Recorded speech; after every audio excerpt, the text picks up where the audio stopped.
అంతే కదా, ఆసక్తితో ఉండాలి. దేవుడు ఎవరితో పడితే వాళ్ళతో మాట్లాడండి, దేవుడితో దేవుడు చూడండి. జక్కి ఏంటి సొంతం కలెక్ట్ చేస్తాడు, ట్యాక్స్ కలెక్టర్, అందరి దగ్గర పన్ను కలెక్ట్ చేస్తూ ఉంటాడు కదా.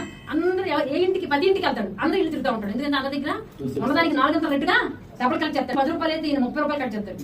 అంత 30 ఇవ్వకపోతే 10 తీసి మిగిలిన డబ్బు అకౌంట్ లో వేసుకుంటారు అనమాట. అంత దొంగ ట్యాక్స్ కలెక్టర్ ఈ దగ్గర. అయితే ఎవరింటికి వెళ్ళినా ఇదిగో మాకు స్వస్థత కలిగింది, మాకు అద్భుతం జరిగింది, గుడ్డు మా కళ్ళు వచ్చేసింది, మీ పక్షవాతం, ఇలా అంత ఏసై గురించి చెప్పడం జరుగుతుంది. ఉన్న జనసమూహం చూసి ముందుగానే పరిగెత్తుకుని వెళ్ళిపోయి ఒక పక్క మంచి కోట వేసుకుని దాని మీద బంగారం ఉంది, అన్ని ఉండి అయినా ఒప్పుకుంటూ వెళ్ళిపోయి అప్పుడు చాలా కష్టపడి ఎక్కేసాడు అనమాట. అంతే కదా, ఎక్కి కొమ్మల మీద ఉండి ఈ దారిని వస్తానని చెప్పి వాళ్ళ ఇన్ఫర్మేషన్ ఈ ప్రజలందరి దగ్గరికి వెళ్ళిపోయి తెలిసిపోయింది. ఈ టైంకి ఇటు వస్తున్నాడు అని చెప్పి తెలిసిపోయి ఏం చేశాడు, చెట్టు ఎక్కేసి. దేవుడు ఎక్కడ ఉండాలి, దేవుడు సన్నిధి. ఆయన పక్కనే ఉన్నారు, శాస్త్రులు ఉన్నారు, శిష్యులు ఉన్నారు, అధికారులు ఉన్నారు, పరిచారులు ఉన్నారు, పరిచయులు ఉన్నారు, అనేక ప్రజలు ఉన్నారు, అన్ని ఉన్నారు.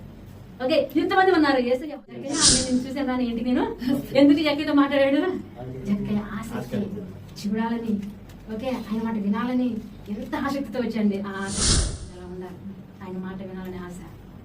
ఓకే, కంపల్సరీ దేవుడితో మాట్లాడతాడు. ఎలా అయితే తన ఇంటికి వచ్చి తనకున్న సమస్య ఎలాంటి వాడికి ఏంటండి జక్కయ్య, ఎంత పాపం చేస్తేనేమి, ఎంతమంది మోసం చేస్తేమి, ఎంత దొంగతనం చేస్తేనేమి, దేవుడి మీద ఆశ, దేవుడు మాట వినాలని ఆశ, ఆయన చూడాలని ఆశ. ఓకే, ఆ ఆశ ఏం చేసింది, ఆ ఇష్టం ఏం చేసింది, అతని జీవితం మార్చేలాగా దేవుని మందిరానికి అలా రావాలి. వాళ్ళు ఎలా ఉన్నారు, ఇల్లు ఎలా ఉన్నారు, వాళ్ళు కూడా వస్తున్నారు. ఇలాంటి అసలు వాళ్ళ కోసమే ఆయన వచ్చింది.